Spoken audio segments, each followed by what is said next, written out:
35. Whither thou wouldest not. Another shall gird thee. Are these the days when thou dost gird thyself, and walkest where thou wouldest, battle days, crowded and burdened, and yet lit with praise, days of adventure, eager, glorious choice folded in every hour? Rejoice, rejoice, O happy warrior, if so it be, for surely thou shalt see Jesus himself draw near and walk with thee. Or doth another gird thee, carry thee whither thou wouldest not, and doth a cord bind hand and foot, and flying thought and word? An enemy hath done it, even so, though why that power was his thou dost not know.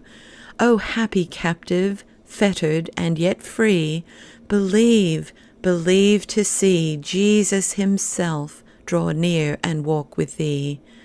So either way is blessed, either way leadeth unto the land of heart's desire. Thy great companion's love can never tire. He is thy confidence, he is thy song. Let not thy heart be troubled, but be strong. O happy soul, to whom is given to see on all the roads that be, Jesus himself draw near and walk with thee. This song came this morning in an hour so low that it would not rise even at the call of a book. Beside me is a glass filled with wild begonia and young cinnamon from the forest. The flower stem is crimson, the flower pinkish, the leaf stem crimson, the polished leaf pale jade, and the transparent pink of a shell or a cloud. I never before saw those two wild things together. They are unusual in loveliness, and as unusual but quick with a deeper beauty, never seen before by me, is the commingling of thought that I tried to capture in song as I waited for a loosening of the cords that would set me free to do the things planned for the day. Thou girdest thyself, and walkest whither thou wouldest. Another shall gird thee, and carry thee whither thou wouldest not. Jesus himself drew near, and went with them. For some of us, life falls into two halves like that first sentence, which is double in content.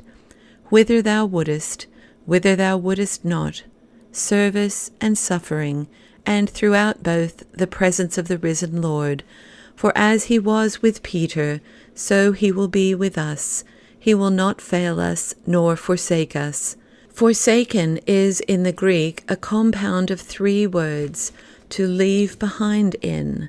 It conveys the idea of leaving comrades exposed to peril in the conflict, or forsaking them in some crisis of danger. Fail means to loose hold, so as to withdraw support of sustaining grasp. I will in no wise desert you or leave you alone in the field of contest or in a position of suffering. I will in no wise let go my sustaining grasp.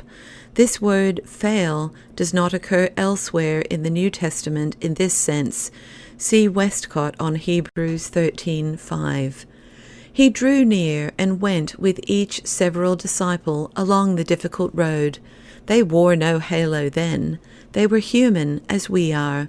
There is something that moves the heart in the story of the human Peter, over-persuaded by his friends, escaping from prison, hastening along the Appian way, met by his Lord and Master.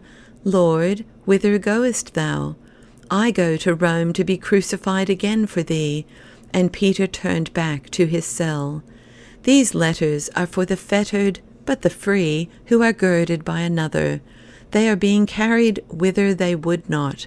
Who would go where they go now? But they do not go alone. Jesus himself draws near and goes with them. It is now evening. The sun set an hour ago behind the mountains. One by one the stars are dropping through the dim grey blue, but an Indian robin, he who sang in starshine before sunrise this morning, and again in the hottest hour of noon, when every other bird was still, is singing. This day of mine, so lost as it seems, But for that one little song this morning, and these few words this evening, will not be lost if to one whom pain is closely girding a thought of peace may come through that word of eternal consolation, Jesus himself drew near and went with them. And where the road turns, another waits, this time a friendly another, to carry us whither we would be.